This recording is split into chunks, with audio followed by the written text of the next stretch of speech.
नमस्कार, स्वागत है आपका खबर अभी तक में। मैं करण जय सिंह आपके साथ। कोरोना की दूसरी लहर से देश भर में हालात बेहद खराब हैं, लेकिन एनसीआर में एक ऐसा जिला है जहां कोरोना की दूसरी लहर का प्रकोप बेहद कम देखने को मिला।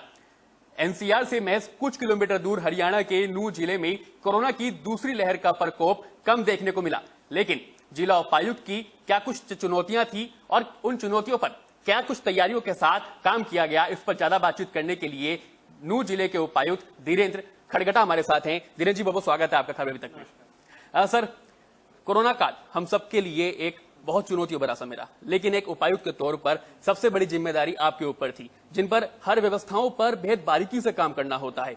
किन चुनौतियों का सामना सर आपने किया? देखिए, सबसे पहली चुनौती थी हमारे यहाँ पर कि ये एक एनसीआर एरिया के अंदर आता है और एनसीआर एरिया के अंदर आते हुए यहाँ पर हमेशा और साथ ही साथ एक ग्रामीण प्रवेश भी है। दोनों अपने आप में एक चुनौती है, क्योंकि एनसीआर में आने के बाद आपको हमेशा आप रहते हो कि भाई आपको एक स्क्रूटनी में रहते हो, जिसे या फिर आप एक तरह से लोगों को आप जानते हो कि भाई ये हमेशा लाइमलाइट में रहता है।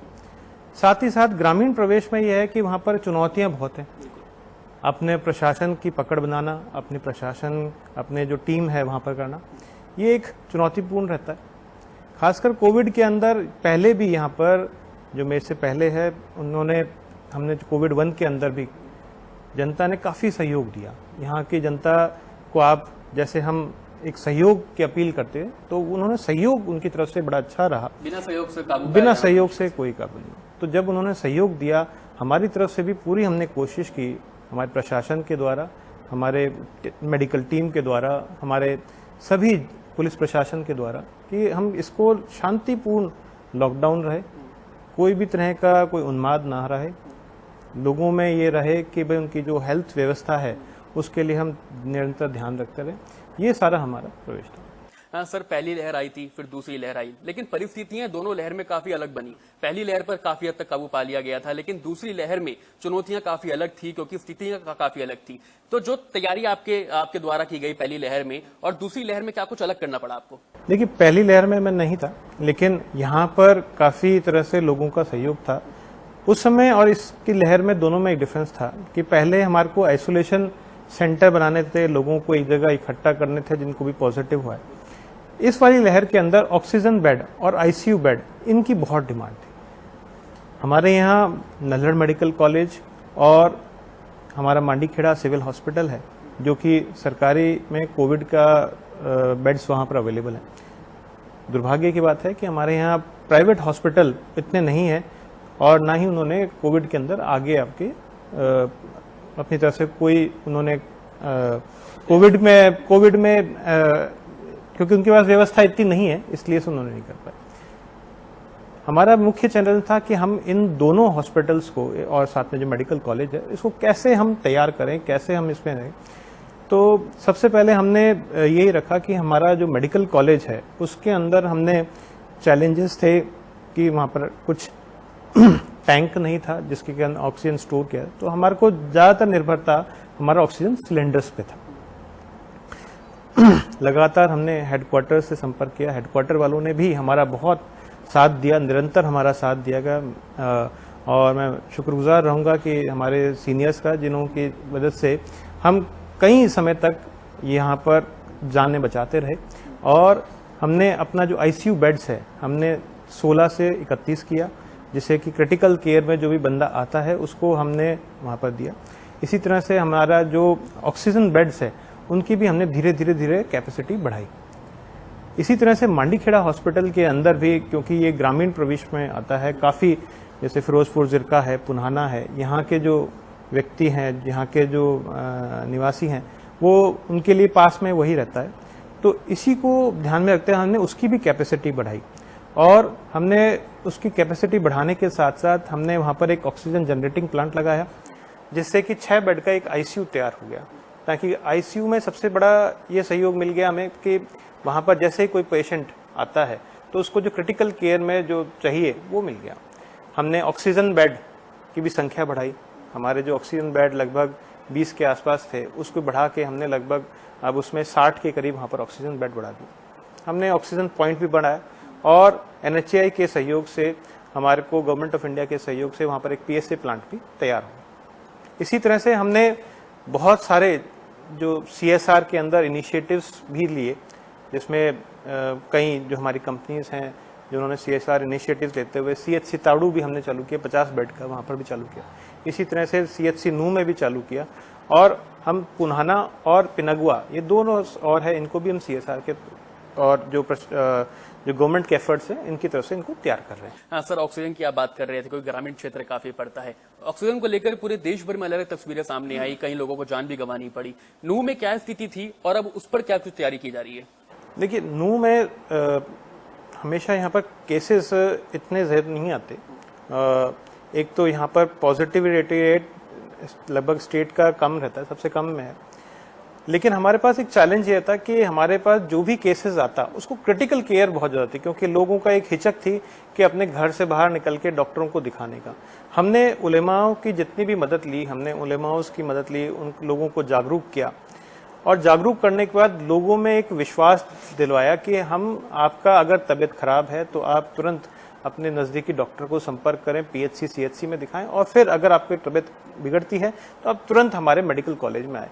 तो जो मेडिकल कॉलेज में जो हिचक था जाने में, या मांडीखेड़ा हॉस्पिटल में जाने था, वो कहीं ना कहीं उनका टूटा, और वो सीधे उनकी जो लाइफ सेविंग है उसमें बढ़ा। सर, आपने खुद कहा कि ग्रामीण क्षेत्र काफी ज्यादा है, तो लॉकडाउन का पालन कराना भी कहीं ना कहीं एक चुनौतियों भरा होता है। किस तरह से आपके लिए आपने तैयार किया और कैसे पालना कराई? देखिए, सबसे बड़ा हमारा चुनौती का ये था कि हमारा रमज़ान का महीना चल रहा था, और किसी तरह से भी हम नहीं चाहते थे कि रमज़ान के महीने में किसी तरह से कोई ऐसा इंसिडेंट हो।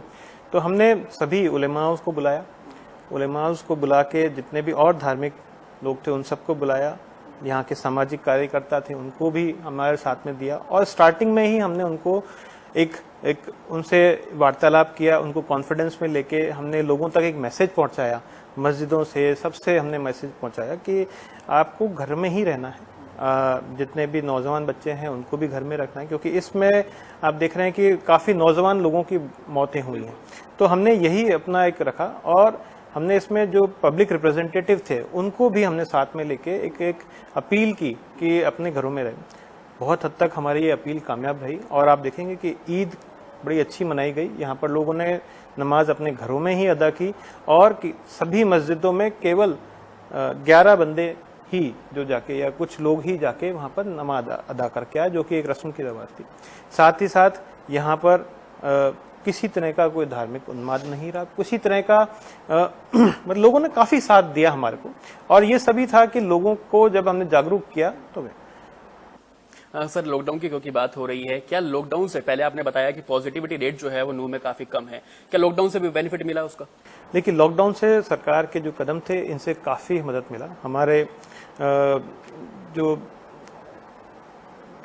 ये लॉकडाउन स्टार्टिंग में रहा, इसके कारण से ना सिर्फ हमारी पॉजिटिविटी रेट कम हुई, बल्कि लोगों में जो इसका बढ़ने का था, लोगों में जो आपस में मिलने के कारण से इसका संक्रमण का फैलाव था, वो काफ़ी हद तक कम हुआ है।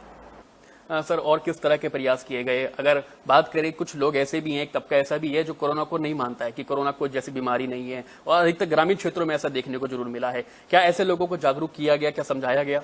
देखिए, हमने सबसे पहला हमने अपने जो प्रशासन की तरफ से हमने एक चीज़ बना ली थी कि हम किसी भी शक्ति को ऐसा नहीं करेंगे कि उनमें एक रेजिस्टेंस आ जाए। हमने उनको समझाइश से, बुझाइश से, चाहे हमने उसमें धार्मिक लोगों को सहयोग लेना पड़े, चाहे हमने उसमें प्रशासन के ड्यूटी मजिस्ट्रेट्स का साथ लेना पड़े, हमने बार बार उन्हें ये आगाह किया कि इसमें कहीं ना कहीं लॉकडाउन का पूर्ण पालन, कहीं एक दो जगह पे कहीं ऐसा इंसिडेंट भी आए कि उसमें कुछ लोगों का था कि उसमें नहीं करना था, हमने उनको समझाइश कराई। लगातार हमने व्हाट्सएप ग्रुप बनाए जिनके द्वारा ड्यूटी मजिस्ट्रेट की प्रेजेंस देखी गई। जहाँ पे एसडीएम्स को उसमें किया गया कि आपके एरिया में मौके पे राउंड किया जाए, और इसमें इसी तरह से हमने लॉकडाउन का पूर्ण पालन कराया। जैसे कोरोना काल आया, लगातार एनसीआर में बेड की भारी किल्लत देखने को मिली, लोगों को बाहरी जिलों में मूव करना पड़ा, एडमिट होना पड़ा। क्या नूह में भी ऐसे हालात बने कि बाहरी लोग आके यहाँ पर एडमिट हुए? देखिए, बाहरी लोग तो नहीं कहेंगे, क्योंकि हरियाणा के आप हरियाणा के लोगों के लिए तो ये बना ही है। साथ ही साथ आपका किसी भी हॉस्पिटल में हम किसी का यह नहीं कह सकते कि आप नहीं जा सकते, क्योंकि फैसिलिटी सबके लिए। समय समय पर लोगों ने इसकी यूटिलाइज किया, और यूटिलाइज करने के साथ चाहे यहाँ के हों चाहे बाहर के, सब ने यूटिलाइज किया, और यहाँ से मैक्सिमम पेशेंट्स यहाँ से ठीक हो। यानी बाहर से आए थे सबसे आए थे। अच्छा धीरेन्द्र जी, ये जानना चाहूंगा, सरकार की तरफ से ऑक्सीजन की होम डिलीवरी की शुरुआत की गई थी।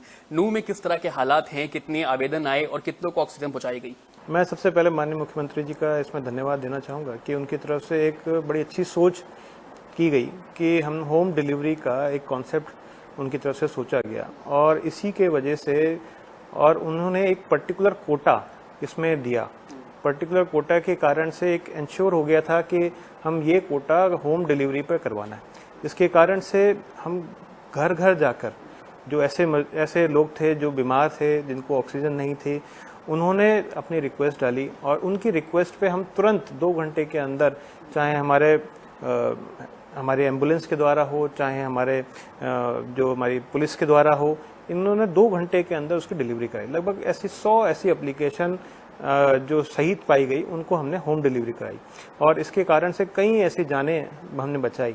मैं आपको उदाहरण देना चाहूँगा कि 2 ऐसे केसेस थे जिसके अंतर्गत उनका जो SPO लेवल लगभग 40 के आसपास था, और उनको जब समय से ऑक्सीजन और हमारा होम आइसोलेशन की जो टीम थी वो मौजूद थी, उन्होंने जब देखरेख की, तो उनको पूरा ठीक होके वो अभी हो गए। सर, सरकार की ओर से बाकी योजना भी शुरुआत की गई। एक योजना थी जिसमें BPL परिवार का अगर कोई संक्रमित हो जाता है तो उसे 5,000 रुपए दिए जाएंगे सरकार की ओर से। कैसे इस योजना पर आपने काम किया?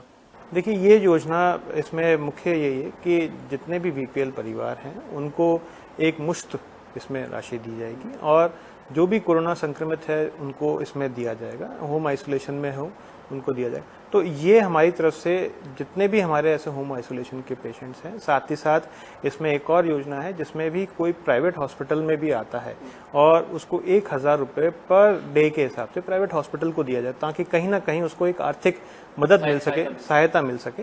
तो ये दोनों योजनाएं जो है वो मुख्यमंत्री जी के द्वारा चलाई गई, और इससे कहीं हद तक हमारे आने वाले समय में, जैसे कोरोना काल क्योंकि अभी चल रहा है, तो जितने भी BPL के परिवार हैं या गरीब तबके के लोग हैं, उनको जो एक आर्थिक जो उनको सहायता मिलनी है वो मिल पाई। अच्छा, मैं ये जानना चाहूंगा, क्या मरीज को अप्लाई करना पड़ेगा इसके लिए, या खुद जिला प्रशासन जो है वो निगरानी रख रहा है? देखिए, एक HR हील का पोर्टल है, HR हील का पोर्टल है, जिसमें कि सभी हॉस्पिटल्स जो प्राइवेट हैं और सरकारी हैं उनका डेटा वहाँ कलेक्ट किया जाता है। उसमें आपका परिवार पहचान पत्र और BPL कार्ड, परिवार पहचान पत्र के द्वारा वो सारा डेटा रखते हैं। जिसके पास परिवार पहचान पत्र नहीं है, उसके पास कोई भी ID, चाहे आधार ID हो, उसको भी देख के उसके द्वारा डेटा कलेक्ट करके, और उसके द्वारा उसके हिसाब से उसमें दी जाती है। इसी तरह से जो हमारे होम आइसोलेशन पेशेंट हैं, उनको सबको एक मुश्त राशि दी जाएगी। सर, कितना टाइम गैप रखा गया है इसके बीच में? कितना अगर अप्लाई करते हैं तो कब तक उन्हें राशि प्रदान कर सकते हैं? इसमें जो तुरंत हमने डाटा बना के इसमें संबंधित जो हमारी परिवार पहचान पत्र की टीम है वो उसमें कार्रवाई करते हुए तुरंत उसमें कार्रवाई की जाती है। सर, एक और जहां नूंह की बात करें तो मामले, पॉजिटिविटी रेट जो है बहुत बेहद कम है, मामले बेहद कम आ रहे हैं, लेकिन दूसरी सच्चाई ये भी है कि यहाँ पर वैक्सीनेशन बेहद कम हो रहा है। क्या वजह है उसकी, और उस पर काम किया जाए, उसको बढ़ाया जाए, उसके लिए क्या कुछ तैयारी है? देखिए, मैं सबसे पहले बताना चाहूँगा कि क्योंकि ऐसा नहीं है कि वैक्सीनेशन के बारे में अभी इसमें कोई, ट्रेडिशनली भी नूंह के अंदर वैक्सीनेशन और इम्यूनाइजेशन के लिए ज़्यादा उत्साह नहीं देखा गया था, लेकिन हमने इसमें लास्ट 6 महीने के अंदर एक मोबिलाइजर मित्रा नाम से एक प्रोजेक्ट चालू किया, और उसी की मदद है कि हमारे यहाँ जो 30% का लगभग जंप आया है इम्यूनाइजेशन के अंदर, हमने घर घर जाके उसमें इम्यूनाइजेशन करवाया है। इसी तरह से हमने अभी, क्योंकि रमज़ान का महीना चल रहा था, कहीं ना कहीं लोगों में एक था कि रमज़ान के मौके पे जो रोज़ा होता है उसको टूटता है। हमने कहीं हद तक इसमें उलेमाओं का साथ लेके हमने उनको इस भ्रामकता को तोड़ने की कोशिश की, लेकिन हमने देखा है कि जैसे ही ईद के बाद काफ़ी ज़्यादा लोगों में जो इम्यूनाइजेशन का, वैक्सीनेशन का, इसके ऊपर रुझान आया है, और काफ़ी लोग इसमें लगा रहे हैं। हमारे जितने भी CHC PHC हैं जहाँ पर ये केस लगभग 1000 के डेली हमारी इसमें वैक्सीनेशन हो रहा है। क्या जागरूकता का अभाव देखने को मिल रहा है यहाँ पर? क्या भ्रम की स्थिति देखने को मिल रही है? क्योंकि सिर्फ नूह की बात नहीं कर रहे, हम बाहरी जिलों की बात करें, वहां भी काफी लोगों में जागरूकता का अभाव देखने को मिला है। देखिए, नूह में सबसे पहले तो शिक्षा कम है, लगातार सरकार के द्वारा इसमें प्रयासरत किया जा रहा है, और उस शिक्षा के अभाव को और जागरूकता के अभाव के कारण से ही इसमें कहीं ना कहीं लोगों में एक हिचक सी है। मैं ये नहीं कहूँगा कि लोग अज्ञान है, हिचक है, ठीक है। उस हिचक को हम दूर करने की कोशिश कर रहे हैं, ये निरंतर प्रयासरत है, और हमारा इसमें कोशिश रहेगी कि ज़्यादा से ज़्यादा लोगों को हम इसमें वैक्सीनेशन ड्राइव करें। हमने स्पेशल कैंप भी हम ऑर्गेनाइज करवा रहे हैं, जिसमें कि ना सिर्फ सरकारी कर्मचारी बल्कि गाँव के अंदर ऐसे लोग जहाँ पर पीएचसी की सुविधा नहीं है, वहाँ पर भी हम स्पेशल कैंप लगवा रहे हैं। सर, क्या डोर टू डोर वैक्सीनेशन की प्रक्रिया शुरू की जाएगी जब वैक्सीन अच्छी मात्रा में मिल जाएगी? हमने इसमें 3 मोबाइल टीम हमने इसमें लगाई है, जो कि घर में जाकर उनका एक स्पेशल कैंप लगाकर इसमें वैक्सीनेशन कराएगा, वहीं पर उसका रजिस्ट्रेशन होगा और वहीं पर उसमें होगा। तो आने वाले समय में आप देखेंगे कि इसमें काफ़ी ज़्यादा वैक्सीनेशन का ड्राइव चली रहेगी। हमने इसमें और जो ह्यूमन रिसोर्स की जो ज़रूरत है वो भी हमने पूरी की है, और इसके कारण से हमारा जो वैक्सीनेशन है लगभग 1000 के डेली इसमें आएगा। कोरोना की बात करें तो सर, दूसरी लहर में कोरोना ग्रामीण क्षेत्रों में की ओर रुख कर रहा है, लगातार लोग जो है ग्रामीण क्षेत्र में संक्रमित हो रहे हैं। आपने भी कहा था कि नूह में ग्रामीण क्षेत्र काफी अधिक है, तो ग्रामीण क्षेत्र में कोरोना ना फैले उसके लिए क्या कुछ किया जा रहा है? देखिए, सबसे पहले जो हमारा ग्रामीण क्षेत्र में ना फैले, इसके लिए हमने अपने एफर्ट जो लगाया है वो 2 तरीके से लगाया है। एक, जो इफेक्ट हो गए हैं उनकी कॉन्टैक्ट ट्रेसिंग।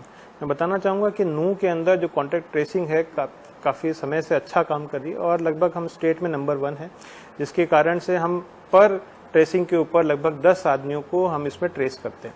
दूसरा, हमने एक इसमें गांव-गांव, जो मुख्यमंत्री जी के द्वारा एक विजन थी कि गांव-गांव जाके हम इसमें चेक करें, उनके द्वारा टीमें बनाए, गठित की हमने, और उनका हेल्थ टीमों का गठित करके हमने लगभग 50 गाँवों के अंदर इसमें सर्वे चालू कर दिया। ये सारे टीमें आगे भी हमने 30 और गाँव के अंदर चालू कर दिया।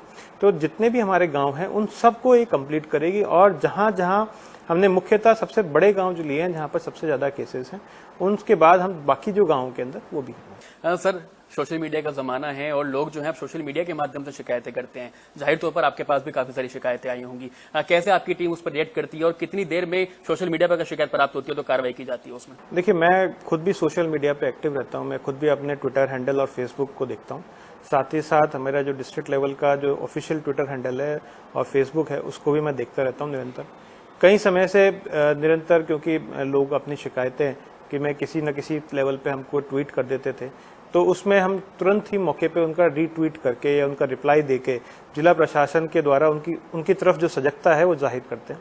मैं हाल ही में एक एग्जांपल देना चाहूँगा कि एक बच्ची थी 2 साल की, उसके कोई रिलेटिव थे, उन्होंने ट्वीट किया।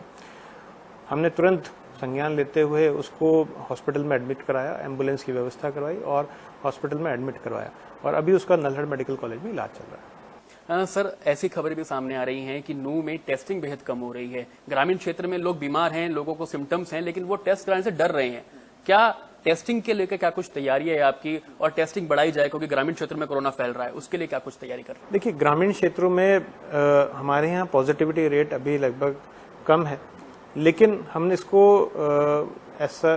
इसको पिंच ऑफ सॉल्ट की तरफ से ले रहे हैं कि कहीं ना कहीं हमारी टेस्टिंग कम होने के कारण से ऐसा तो नहीं कि हमने 1 हफ्ते के अंदर, हमारी जो लास्ट 1 हफ्ते के अंदर हमने जो टेस्टिंग है वो डबल कर दी, और इसके साथ साथ हमने अपनी जो भी ग्रामीण क्षेत्रों में टीम बढ़ानी थी, घर घर जाके जो इंस्पेक्शन करना था, वो भी हमने टीम बढ़ा दी, ताकि जिसमें भी सिम्टोमेटिक मिले उन सब के अंदर सिम्टोमेटिक मिलने के बाद उनको स्क्रीनिंग कराई जाए, और उनके बाद अगर उनकी पॉजिटिव रैपिड एंटीजन टेस्ट करवाया हमने, तो जहाँ तक हमारा सैम्पलिंग की बात है वो हमने उसको करेक्ट किया है, और करेक्ट करने के साथ साथ हमारी पॉजिटिविटी रेट भी कम आई है, और हम इसको निरंतर प्रयासरत रहेंगे। पॉजिटिविटी रेट आपने कहा कि पहले पायदान पर है, पूरे प्रदेश में सबसे कम है। सर, ये स्थान बना रहे नूह के लिए, पहले स्थान पर ही रहे, नूह का पॉजिटिव रेट कम रहे, उसके लिए क्या कुछ प्रयास किए जा रहे हैं? हमारा निरंतर ये है कि लोगों में एक सजगता बनाई जाए, कम से कम जो भीड़ भाड़ का मौका नहीं मिले उनके बारे में बताया जाए, साथ ही साथ हमारा जो हेल्थ चेकअप टीम है ये लगातार निरंतर अपना काम करते रहे, यही हमारे तरफ से लक्ष्य रहेगा।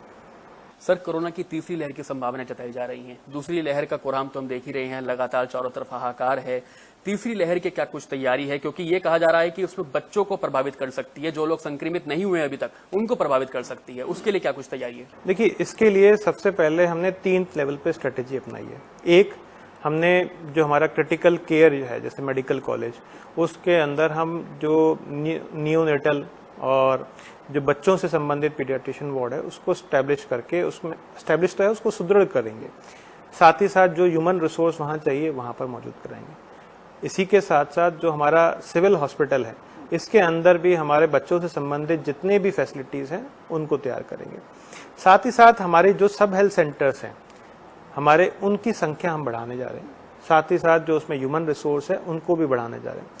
हमने अब अपना जो सारे एफर्ट है वो हमने लगाए हैं कि हमारा जो CHC है और जो PHC है उनको हम सुदृढ़ करेंगे, ताकि ग्रामीणों को, खासकर बच्चों को हम बहुत ज़्यादा ट्रैवल नहीं करवा सकते, तो उनको ट्रैवल ना करवाने के लिए हम खुद उनके पास पहुंचेंगे। हमारी जो PHC CHC है उनको स्ट्रेंथन करेंगे। उसमें चाहे डीप फ्रीजर की बात हो, चाहे उसमें आपका जो आपके बच्चों से संबंधित जितने भी न्यूनेटल केयर के बात हो, ये सारा हम चीज़ उसमें सुविधा प्रोवाइड करने की कोशिश करेंगे। और इसके लिए हमने तुरंत एफर्ट लगाना चालू कर दिया है और हमने सभी हमारे जो SMOs हैं और CMO उनसे ये कहा है कि आप अपना एक डिटेल लिस्ट बनाइए कि हमको थर्ड वेव के लिए तैयारी करनी चाहिए, क्या क्या हमें फैसिलिटीज चाहिए, उन सबको हम CHC PHC लेवल पे हम तैयार करें। यानी तैयारी की जा रही है तीसरी लेयर की। हाँ सर, आप एक अधिकारी हैं, 24 घंटे आपको फील्ड पर रहना पड़ता है, जहां पर संक्रमण का खतरा बेहद रहता है। आपके घर भी है, आपका परिवार भी है, लेकिन अपने आप को सुरक्षित रखना भी एक बहुत बड़ी जिम्मेदारी है। कैसे अपने आप को सुरक्षित रखते हैं सर? देखिए, इसमें ऐसा नहीं है कि कोरोना से हमने कोशिश कर सकते हैं, लेकिन फिर भी घर में भी कहीं ना कहीं, जैसे सर्वेंट्स हैं उनको इन्फेक्शन हुआ, ऑफिस में हैं उनमें भी इन्फेक्शन हुआ, परिवार में भी कहीं ना कहीं इन्फेक्शन रहा, यानी पहुंच चुका है संक्रमण। लेकिन हमारी तरफ से हमने अभी तक, तो भगवान का शुक्र है कि अभी तक घर में नहीं पहुंचा, लेकिन घर के नज़दीक ज़रूर पहुंच गए। हमारा यही रहा है कि हम ज़्यादा से ज़्यादा कोशिश करते हैं कि अपने आप को तंदुरुस्त रखें, निरंतर योगा और स्वस्थ रखने हुए, साथ ही साथ हमने खुद ने वैक्सीनेशन करवाया। मैं आपके माध्यम से भी लोगों से अपील करना चाहूँगा कि वो खुद वैक्सीनेट हों, ताकि जो कोरोना की महामारी है उससे हम बचा जा सकें। आखिरी सवाल सर, लोगों को क्या संदेश देना चाहेंगे खबर अभी तक के माध्यम से? मैं सबसे पहले लोगों को यही संदेश देना चाहूँगा कि जान है तो जहान है। अगर आप अपने नियर एंड डियर को बचा सकते हैं तो ये सबसे बड़ा काम होगा। साथ ही साथ अपने साथ वैक्सीनेशन जरूर करवाएं, और कोई भी आपको लगता है कि आप में कोरोना के लक्षण है, वो तुरंत उसके बारे में आप डॉक्टर से संपर्क करें, ताकि उसके लक्षण को आने से पहले ही या लक्षण आने तक ही हम उसको इलाज कर सकें। धन्यवाद। बिल्कुल, देखिए, कोरोना से बचाव के लिए वैक्सीन ही एकमात्र उपाय है। आप घबराएं नहीं, किसी भ्रम में ना आए, वैक्सीन लगवाएं ज्यादा से ज्यादा, और अगर किसी घर में संक्रमण फैलता है तो उसकी सूचना अपने डॉक्टर को दें, टेस्टिंग कराएं, क्योंकि कोरोना से जंग जारी है। लगातार महामारी अपने पैर पसार रही है, लेकिन हमें इससे जंग जीतनी है। आज के लिए इतना ही, मिलेंगे आपसे अगले एपिसोड में। तब तक के लिए देखते रहिए खबर अभी तक। अगर आपको हमारा ये वीडियो पसंद आया हो तो पेज को लाइक और शेयर करें, और इसी तरह की हर वीडियो सबसे पहले पाने के लिए चैनल को सब्सक्राइब करें।